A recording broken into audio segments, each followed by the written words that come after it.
Hello everyone, अब हम लोग देखेंगे रेटिनल वैस्कुलर डिसऑर्डर पार्ट 2। ठीक है ना। इसमें सबसे पहला आएगा हाइपरटेंसिव रेटिनोपैथी। क्या आएगा? हाइपरटेंसिव रेटिनोपैथी आएगा। सबसे पहले अगर किसी को हाइपरटेंशन है तो उससे क्या वैसोकंस्ट्रिक्शन होगा। ठीक है ना। तो हाइपरटेंसिव रेटिनोपैथी में क्या होगा? सबसे पहले हाइपरटेंशन है तो उससे वैसोकंस्ट्रिक्टिव फेज आएगा। क्या आएगा? वैसोकंस्ट्रिक्टिव फेज आएगा।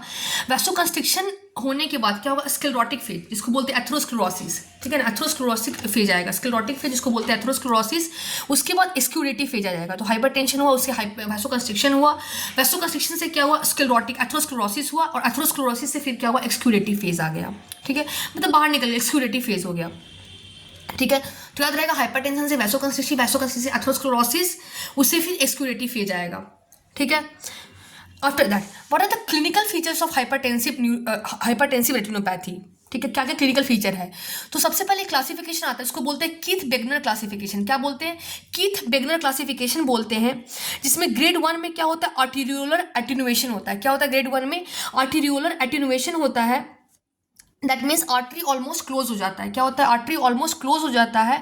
एज ड्यू टू हाइपरटेंशन जितने भी ब्लड वेसल्स हैं सबके सब वैसोकंस्ट्रिक्ट हो जाते हैं। एज ड्यू टू हाइपरटेंशन जितने भी ब्लड वेसल्स होते हैं सबके सब वैसोकंस्ट्रिक्ट हो जाते हैं। ठीक है ना। और इसको हम लोग क्या बोलते हैं? Diffuse arterial attenuation. ठीक है। नॉर्मल एबी आर्टरियोवीनस जो रेशियो होता है नॉर्मली कितना होता है? 2:3 होता है। नॉर्मल एबी रेशियो 2:3 होता है। बट हाइपरटेंसिव रेटिनोपैथी जो होता है रेशियो उसका 1:3 होता है। ठीक है। तो ग्रेड 1 में क्या है? आर्टरियल एटेन्युएशन हो जाएगा, मतलब डिफ्यूज आर्टरियल एटेन्युएशन, मतलब कि जो ब्लड वेसल वैसोकंस्ट्रिक्ट हो जाएगा। ठीक है ना। नॉर्मल एबी रेशियो कितना होता है? 2:3 होता है। But hypertensive retinopathy AV ratio में 1:3 हो जाता है। ग्रेड 2 में क्या होता है? वहां पे एथेरोस्क्लेरोसिस स्टार्ट हो जाता है। ठीक है ना। DAA प्लस फोकल आर्टियोल वैसोकंस्ट्रिक्शन तो होगा ही। ठीक है ना। एंड तो एथेरोस्क्लेरोसिस स्टार्ट हो जाएगा। उसमें आता है सैलस साइन। क्या आता है? Salus sign, that is a deflection of blood vessel, जिसको बोलते हैं S shape deflection of vein हो जाता है। क्या होता है? डिफ्लेक्शन ऑफ ब्लड वेसल होता है, इसको बोलते हैं S shape deflection of veins होता है। क्या होता है? S shape deflection of when, इसको लोग बोलते हैं deflection of blood vessels. Grade 3 में क्या होता है? बोनेट साइन होता है और गुने साइन होता है। बोनेट साइन मतलब क्या होता है? Banking of blood vessel. क्या होता है? Banking of blood vessel. गुने साइन मतलब क्या होता है? Tapering of blood vessel. और फ्लेम शेप्ड हेमरेजेस दिखता है with cotton ul spots and copper wiring of arterioles दिखता है। और डिफ्लेक्शन, बैंकिंग, टेपरिंग सबके सब दिखता है कहाँ पे? At AV crossing in the veins. तो क्या हुआ? ग्रेड 2 में क्या हुआ? एथेरोस्क्लेरोसिस स्टार्ट हो गया। ठीक है ना। उसमें क्या होता है कि सैलस साइन दिखता है, इसको बोलते हैं deflection of blood vessel, means S shape deflection of when होता है। ग्रेड 3 में क्या होता है? ग्रेड 2 का फीचर मतलब एथेरोस्क्लेरोसिस स्टार्ट हो गया प्लस हेमरेज। ठीक है, हेमरेज होता है और एक्सक्यूडेट होता है, प्लस हेमरेज एंड एक्सक्यूडेटिंग होता है। ओके। अब ग्रेड 3 में क्या होगा? बुनेट साइन मतलब क्या होगा? बी से बुनेट, बी से बैंकिंग। गुने गन कहीं लोग टैपर मतलब टैपरिंग करते हैं, मतलब कहीं पे ये करते हैं टैपरिंग करते हैं कहीं पे, तो गुने से टैपरिंग ऑफ ब्लड वेसल। और क्या दिखता है? फ्लेम शेप हेमरेजेस दिखता है with cotton ul spot. Cotton ul spot हमने यहाँ पे देखा था, सॉफ्ट एक्सक्यूज जो नर्व फाइब्रस लेयर में येलोइश कलर का डिपॉजिट होता है, इसका रेगुलर स्मूथ ये होता है। तो flame shaped haemorrhages with cotton ul spot, क्योंकि वहाँ पे एक्सक्यूडेशन हो रहा है ना ब्लड वेसल से। तो उसके बाद क्या होगा? कॉपर वायरिंग ऑफ आर्टियोल, मतलब कि वेसल्स बहुत ज़्यादा कंस्ट्रिक्ट हो जाते हैं। ठीक है ना। उसके बाद जो हमने देखा कि डिफ्लेक्शन ऑफ ब्लड वेसल है, जो कि ग्रेड 2 में सैलस साइन में दिख रहा है, SD में। ठीक है ना। बैंगिंग जो कि बुनेट साइन में दिख रहा है, टैपरिंग जो कि गुने साइन में दिख रहा है, वो are seen at AV crossing in veins. कहाँ पे दिखता है? एवी क्रॉसिंग, जहाँ पे एवी क्रॉसिंग होता है, आर्टेरियोवेनस क्रॉसिंग, वहाँ पे दिखता है। एज आर्टरीज जो होता है रिजिड हो जाता है एथेरोस्क्लेरोसिस के कारण, तो जिसके कारण जो उसके बिलो आर्टरी जो वेन जो होता है कंप्रेस हो जाता है, इसलिए इसको हम बोलते हैं क्या? एवी क्रॉसिंग। क्या बोलते हैं? एवी क्रॉसिंग। तो आप समझ रहे हो आर्टरीज में क्या हो जाएगा? एथेरोस्क्लेरोसिस हो जाएगा, तो उसके नीचे में वेन होगा, तो वेन क्या हो जाएगा? वहाँ पे कंप्रेस कर देगा। ग्रेड 4 में क्या होता है? ग्रेड 4 में क्या होता है? That is silver wiring of arteriole. क्या होता है? सिल्वर वायरिंग ऑफ आर्टेरियोल, मतलब कि मैलिग्नेंट हाइपरटेंशन के कारण due to increase intracranial tension malignant hypertension much बहुत ज़्यादा कंस्टिट्यूट हुआ था, इसको बोलते हैं सिल्वर वायरिंग ऑफ आर्टेरियोल। और ये पैपिलोएडिमा भी हो जाता है, papilloedema and silver wiring of arteriole हो जाता है। This one is done. After that now figure में ऐसे ही कुछ है कि यहाँ पे दैट इज द एक है कि आर्टेरियोवेनस चेंजेस हो गया ग्रेड 3 में। ठीक है ना। फ्लेम शेप्ड हेमरेजेस दिख गया कॉटन उल स्पॉट के साथ। ठीक है ना। आर्टेरियोवेनस चेंजेस दिख गया, कॉपर बुल स्पॉट दिख गया। ठीक है ना। Now this was the thing in the hypertensive retinopathy. Now we will look central retinal artery occlusion. क्या देखेंगे हम लोग? सेंट्रल रेटिनल आर्टरी ऑक्लूजन देखेंगे. नाम क्या पता चल रहा है कि सेंट्रल में रेटिनल का आर्टरी का ऑक्लूजन हो गया, तो इसमें आर्टरी जो होता है ऑब्स्ट्रक्ट हो जाता है. आर्टरी क्या होता है? ऑब्स्ट्रक्ट हो जाता है and that lead to absolute hypoxaemia. क्या होता है? एब्सोल्यूट हाइपोक्सीमिया हो जाता है और सडन होता है और पेनलेस होता है, तुरंत होता है और पेनलेस होता है. ठीक है ना. जैसे यहाँ पे ऑप्टिक नर्व है, ऑप्टिक नर्व है, यहाँ पे ब्लड वेसल्स है, तो एम्बोलाई यहाँ पे जाएगा और यहाँ पे इसको ब्लॉक कर देगा. ठीक है ना. सेंट्रल रेटिनल आर्टरी को ब्लॉक कर देगा, ऑप्थेल्मिक आर्टरी को ब्लॉक कर देगा. और ब्लॉकेज कैसे होता है? प्लेटलेट के थ्रोम्बिन से, फाइब्रिन एम्बोलस से, मोस्ट कॉमन प्लेटलेट थ्रोम्बिन से, फाइब्रस एम्बोलस से, दैट्स मोस्ट कॉमन होता है. तो दिस वाज तो एम्बोलाई किससे बना? प्लेटलेट थ्रोम्बाई और फिब्रिन एम्बोलस से बना. ठीक है ना.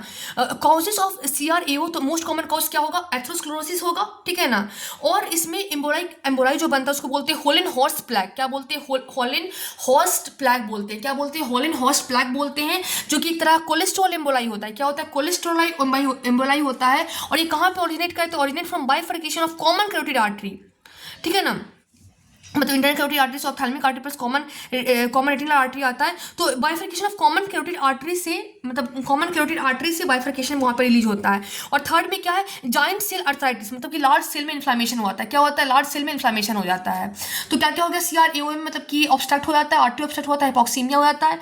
ठीक है. और किससे एम्बोलाई बनता है? प्लेटलेट एम्बोलाई, फाइब्रिन एम्बोलाई से बनता है. एम्बोलाई किसका होता है? होलन हॉर्स्ट प्लैक का बना होता है. कोलेस्ट्रॉल एम्बोलाई होता है. ओरिजिनेट कहाँ से करता है? कॉमन कैरोटिड आर्टरी से. Giant cell arthritis, large cell का इन्फ्लामेशन हो जाता है. What are the clinical feature of CRAO? क्या क्या क्लिनिकल फीचर होता है CRAO का? That is the sudden and painless loss of vision. तुरंत होता है और पेनलेस लॉस ऑफ विजन होता है. पेनलेस क्यों होता है? क्योंकि इन्फ्लामेटरी नहीं होता है. ठीक है ना.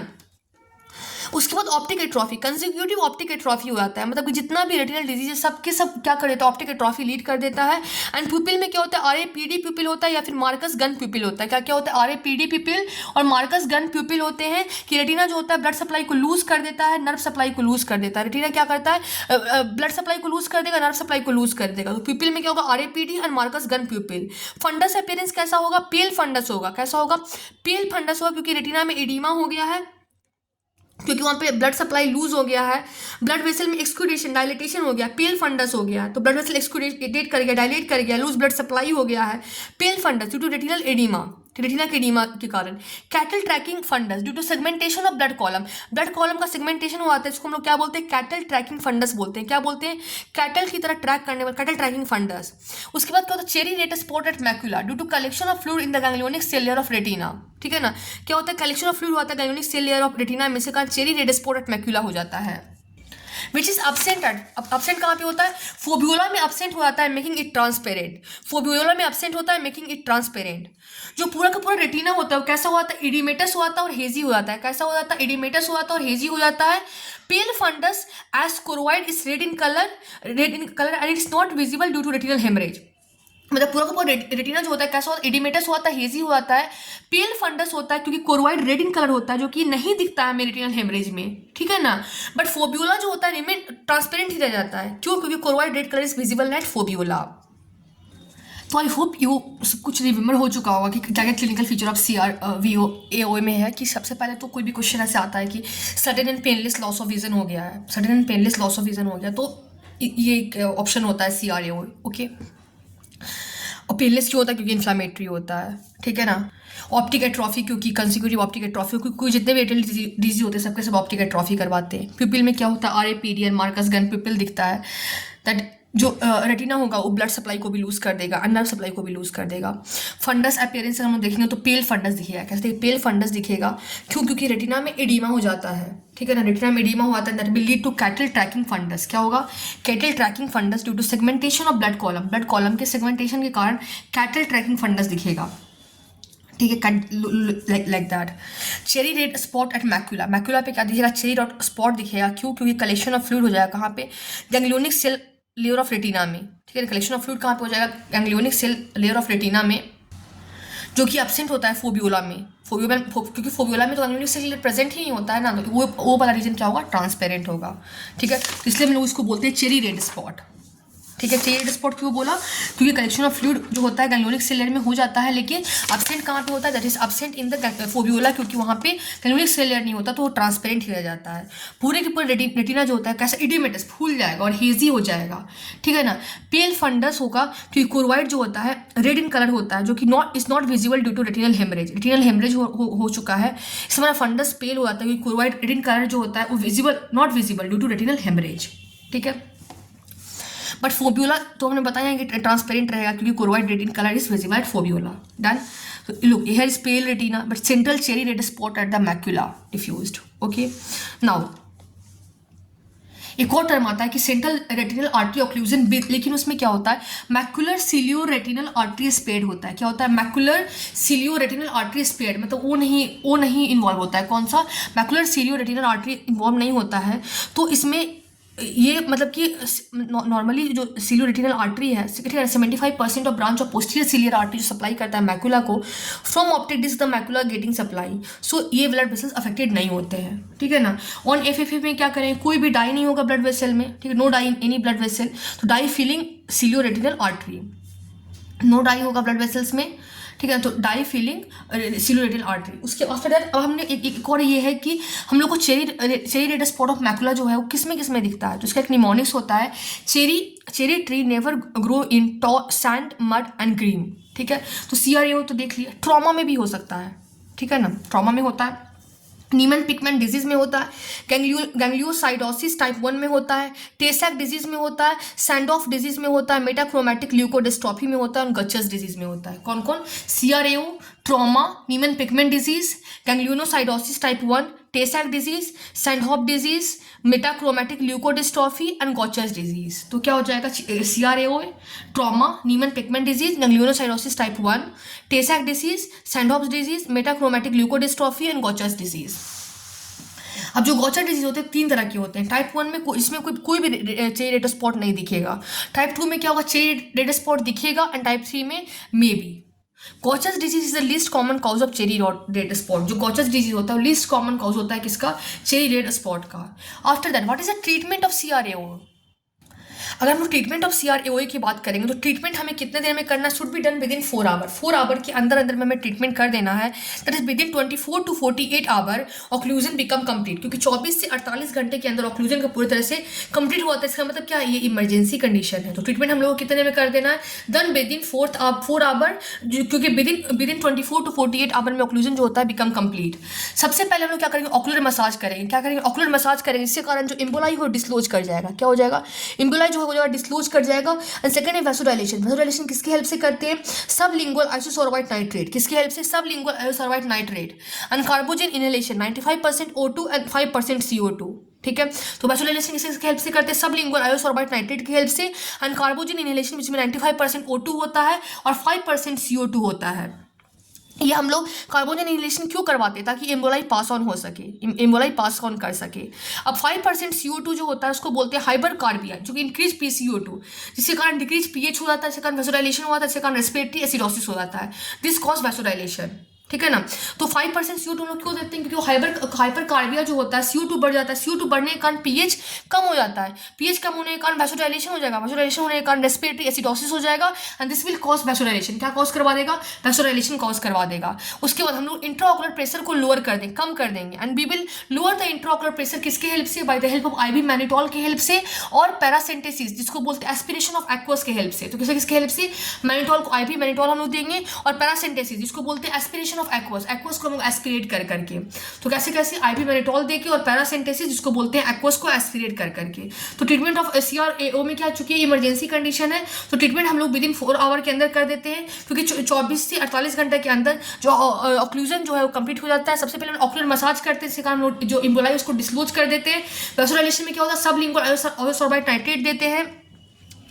कार्बोजन इनहेलेशन में 95% O2 एंड 5% CO2 डालते हैं। 5% CO2 में क्या होता है? हाइपर कार्बिया होता है, जो कि इंक्रीज POCO2 के कारण डिक्रीज pH हुआ था, जिसके कारण वैसोडाइलेशन होता है, रेस्पिरेटरी एसिडोसिस हुआ था। जिसके कारण हम लोग इंट्राऑकुलर प्रेशर कैसे लोअर करेंगे? या तो हम लोग IV मैनिटोल देंगे, या तो फिर हम लोग एक्वस को एस्पिरेट करेंगे, that is by the help of the process पैरासेंटेसिस।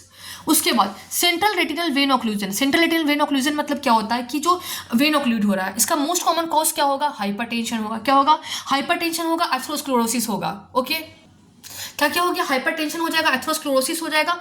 Magnitude of CRA मतलब CRAO जो है उसका ट्रीटमेंट मतलब अंडरलाइन कॉज अभी लोग पढ़ेंगे। That mean first what is the cause of CRVO, क्या कॉज होता है, तो most common cause is hypertension. क्यों ऐसा होता है, क्योंकि इसमें हाइपरटेंशन, इसमें IOP इंक्रीज हो जाएगा, ठीक है ना, मतलब कि अदर कॉजेज आर क्या हो जाएगा, इंक्रीज IOP अगर जिसमें बढ़ गया तो हाइपरमेट्रोपिया, क्योंकि स्मॉल साइज हो जाता है लैमिना क्रिब्रोसा का, हाइपरटेंशन हो गया, blood viscosity syndrome, old age, smoking के कारण, उसी पिल्स के कारण, किसी कारण IOP बढ़ जाने के कारण हाइपरमेट्रोपिया, क्योंकि स्मॉल साइज ऑफ लैमिना क्रिब्रोसा हो जाएगा, हाइपरटेंशन के कारण, ब्लड विस्कोसिटी सिंड्रोम के कारण, ओल्ड एज के कारण, स्मोकिंग के कारण, OCP पिल्स के कारण, ठीक है ना।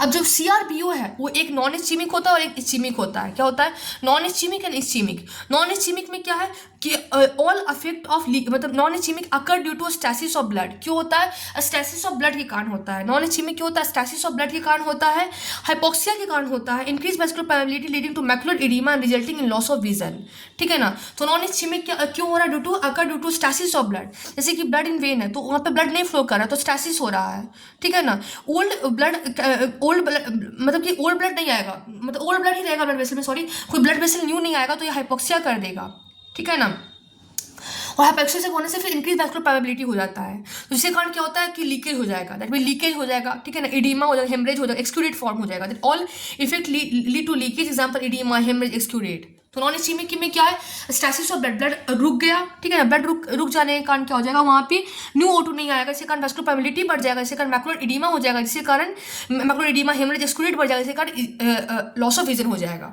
ओके, आफ्टर दैट सेकेंड में उसके बाद ट्रीटमेंट में हम लोग क्या देंगे, that we will give the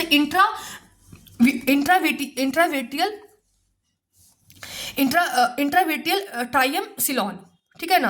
एक और इसमें होता है कि ऑक्लूजन ऑफ वेन होने के कारण वीनस प्रेशर बढ़ जाता है। वीनस प्रेशर के कारण क्या होता है, extravasation of blood that lead to hypoxia that lead to retinitis proliferans, जो हमने पहले पढ़ा था, रेटिनाइटिस प्रोडिफेरेंस, यहाँ पे रेटिनाइटिस प्रोडिफेरेटिव ऐसे फिर इसमें होने लगता है, ठीक है ना। तो इसका ट्रीटमेंट क्या है, दैट इज इंट्रावेट्रियल ट्राइएमसिनॉल देंगे, जो कि 0.7 mg डेक्सामेथासोन, और क्या देंगे 0.7 mg डेक्सामेथासोन इंट्रावेट्रियल इम्प्लांट, जो कि हम लोग जिनेवा स्टडीज के बेस पे हम लोग करते हैं, एंटी VEGF स्टडी। तो क्या होगा, इंट्रावेट्रियल ट्राइएमसिनॉल देंगे, 0.7 mg डेक्सामेथासोन इंट्रावेट्रियल इम्प्लांट देंगे, जो कि हम लोग जिनेवा स्टडी के बेस पे है, एंड एंटी VEGF ड्रग देंगे। क्या क्या देंगे, इंट्रावेट्रियल ट्राइएमसिनॉल देंगे, 0.7 mg डेक्सामेथासोन इंट्रावेट्रियल इम्प्लांट देंगे, और एंटी VEGF ड्रग देंगे। Okay, no ischaemic CRVO that lead to neurovascularisation, क्या कर देता है, न्यूरोवैस्कुलराइजेशन कर देता है। Severe hypoxia lead to damage of capillary endothelium, बहुत ज़्यादा हाइपोक्सिया होता है जिसके कारण कैपिलरी एंडोथेलियम जो होता है उसका डैमेजिंग हो जाता है, that too lead to leakage and hypoxia, मतलब कि जब कैपिलरी डैमेज जब हो जाएगा तो लीकेज हो जाएगा, और it will lead to hypoxia, and वहीं पे फिर से यहाँ पे हमने बोला था कि Venus pressure, expiration of blood, और इसके कारण न्यूरोवैस्कुलराइजेशन हो आता है। तो ये इस्चीमिक CRVO में है, ठीक है ना। सीवियर हाइपोक्सिया हो जाएगा, इसके कारण कैपिलरी परमेबिलिटी एंडोथेलियम का डैमेज होने का, इसके कारण न्यूरोवैस्कुलराइजेशन। क्लिनिकल फीचर में क्या है, सीवियर फ्लेम शेप्ड हेमरेज, क्या है, सीवियर फ्लेम शेप्ड हेमरेज होगा, जिसको हम लोग, जिसमें फंडस कैसा दिखेगा, टोमेटो केचप टाइप और स्लैश अपीयरेंस, कैसा दिखेगा, टोमेटो केचप टाइप और स्प्लैश अपीयरेंस। क्या होगा, सीवियर फ्लेम शेप्ड हेमरेज दिखेगा, फंडस कैसा होगा, टोमेटो केचप टाइप और स्प्लैश अपीयरेंस होगा, ठीक है ना। इसमें जैसे इस्चीमिक में क्या होगा, रूबियोसिस आइरिस, रूबियोसिस आइरिस मतलब क्या होता है, आइरिस का न्यूरोवैस्कुलराइजेशन, क्या होता है, आइरिस का न्यूरोवैस्कुलराइजेशन होता है। बेसिकली क्या होता है, जो हमारा पोस्टीरियर सेगमेंट जो है वहाँ पे ऑक्सीजन डिमांड बढ़ जाता है, जिसके कारण जो एंटीरियर चैम्बर है उसमें लीकिंग ऑफ ब्लड हो जाता है, and leaking of blood in anterior chamber, and this ये क्या होगा, ब्लॉक कर देगा ट्राबेकुलर मेसमेर को, that will also called neurovascular glaucoma, ठीक है ना। तो न्यूरोवैस्कुलर ऑफ आइरिस के कारण हम लोग पढ़े थे कि न्यूरोवैस्कुलर ग्लूकोमा में एक चीज होता है, तो कैसे होता है, यूबेरिस आइरिडिस होगा, जिसको बोलते हैं न्यूरोवैस्कुलर ऑफ आइरिस, यहाँ पे रेटिना जो होगा हाइपोक्सीडाइज हो जाएगा, ठीक है ना।